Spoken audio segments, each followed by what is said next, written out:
नमस्कार, आप देख रहे हैं 24 इंडिया न्यूज। तो आइए शुरुआत करते हैं आज की प्रमुख खबर से। केंद्रीय बजट पेश होने के बाद भाजपा बजट में आम लोगों के लिए की गई अहम घोषणाओं को जन जन तक पहुंचाने में जुट गई है। इसके तहत राज्यसभा सांसद सीमा द्विवेदी ने प्रेस कॉन्फ्रेंस को संबोधित किया। इस दौरान उन्होंने संसद में पेश किए गए वार्षिक बजट 2023-2024 की प्रशंसा करते हुए इसे समाज के प्रत्येक वर्ग के लिए हितकारी बताया है। उन्होंने बजट की तमाम खूबियों को गिनाते हुए कहा कि बजट सबका साथ और सबका विकास करने वाला है। यह अंतिम पायदान पर खड़े व्यक्ति को आगे बढ़ाने वाला बजट है। उन्होंने कहा कि कृषि, इंफ्रा और इन्वेस्टमेंट के साथ ग्रोथ को बढ़ाने वाला बजट है। उन्होंने कहा कि यूनियन बजट आम जनता की आकांक्षाओं को पूरा करेगा। उन्होंने आगे कहा कि अमृतकाल का पहला बजट भारत को आत्मनिर्भर व विश्व गुरु बनाने में मील का पत्थर साबित होगा। यह कोई आम बजट नहीं, अमृतकाल का बजट है। यूनियन बजट में गरीब, किसान, महिला, युवा एवं मध्यम वर्ग सबका ख्याल रखा गया है। यह बजट देश के आगामी 25 वर्षों की दशा व दिशा तय करेगा। अमृतकाल का पहला बजट विकसित भारत के लिए सशक्त आधारशिला का निर्माण करेगा। यह गरीबों, मध्य वर्ग और किसानों सहित एक महत्वाकांक्षी समाज के सपनों को पूरा करेगा।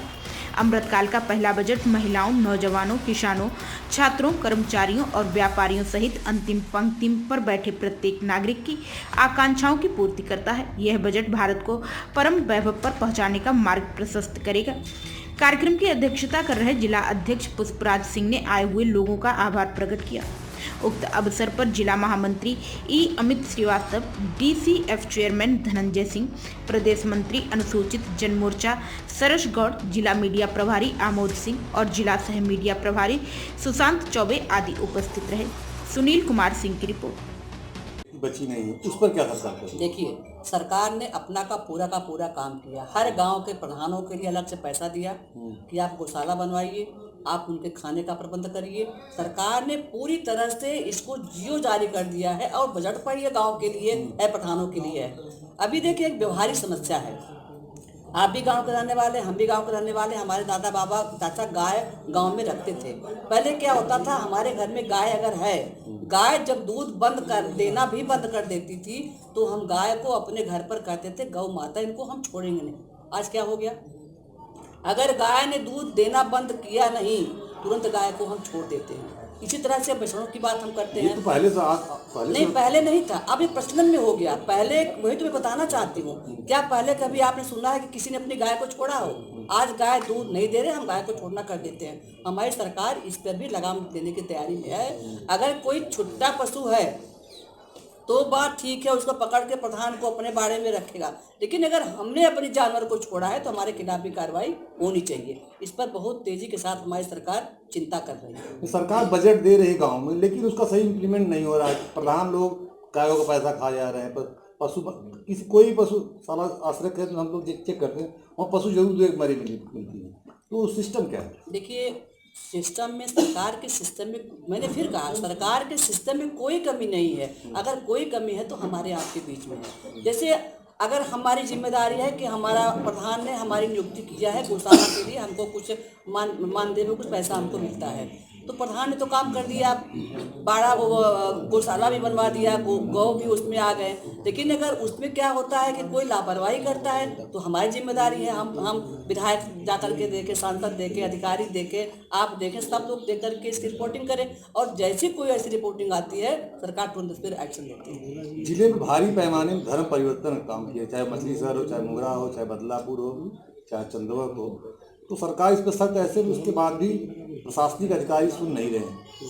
देखिए, इसका एक उदाहरण आपको देखने को मिलेगा। बदलापुर में भी ऐसा हुआ है, FIR हुआ, कि जेल चले गए, और सरकार इसको लेकर के बहुत तेजी के साथ अब काम करने वाली है, क्योंकि इतना अंदर खाने में ऐसा हो रहा था, इसकी बहुत जानकारी किसी को नहीं हो पाई। लेकिन जब इतने ढेर सारे गाँव का नाम आया तो हम सबके कान खड़े हो गए। सरकार इस पर पूरी तरह से लगाम लगाएगी। बदलापुर में 25 गांव में धन परिवर्तन का काम चल रहा है, और जो मुख्य आरोपी है सेंट थॉमस करके, वो अभी भी पुलिस की पकड़ से दूर है, जबकि पुलिस के थाने में भी उसने गुंडई की पुलिस कर्मी के सामने।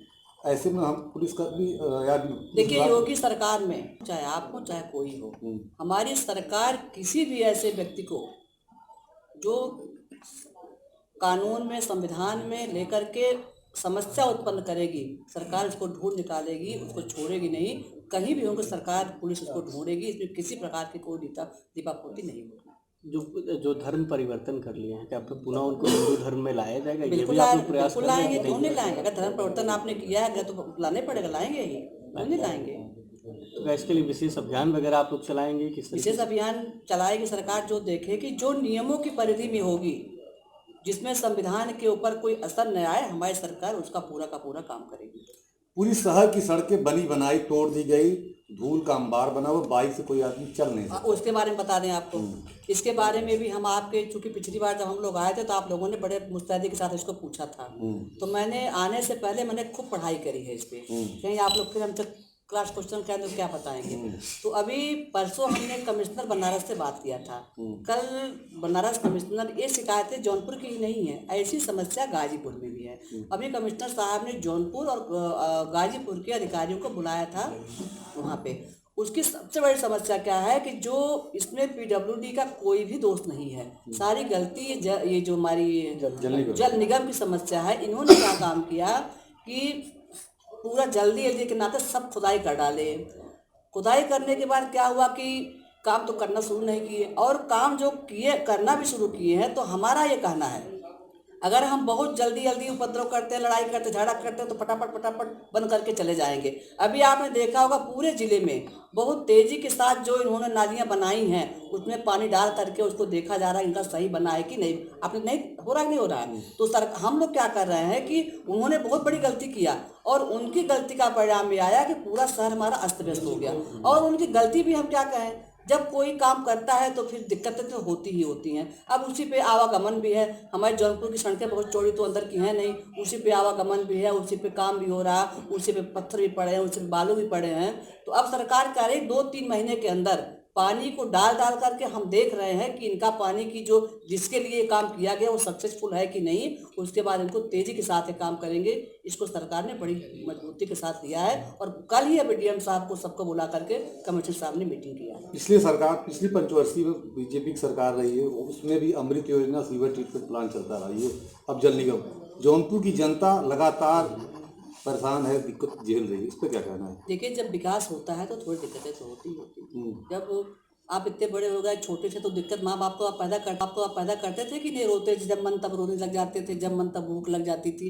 वैसे जब काम कर रही है सरकार तो दिक्कतें तो आएंगी। लेकिन 2-4 महीने में आप कहेंगे कि हमारा जौनपुर बहुत बदल गया है, बस 2-4 महीने की बात। कार्य योजना डीपीआर बननी चाहिए, कोई सिस्टम, कोई काम होता। पूरा शहर चारों तरफ से खोद के गड्ढे में तब्दील कर दी है। देखिए, गलती यही हो गई कि हम जहाँ पे खुदाई की वहाँ पे हमको काम करके तब हमको आगे बढ़ना चाहिए। ये चूक है, ये तो हम मानते हैं। तो पूरे शहर में हमने उखाड़ना शुरू कर दिया, बनाना नहीं शुरू किया, तो ये तो चूक है। लेकिन अब तो चूक हो गई, गलती हो गई है। अब ये गलती और न हो जाए कि जल्दी में ढक्कन पाट के चले जाए, फिर हम समस्या से जूझें। जैसे हमने इतना कष्ट झेला, 4 महीने की बात है, इस पे भी सरकार पूरा फोकस करेगी।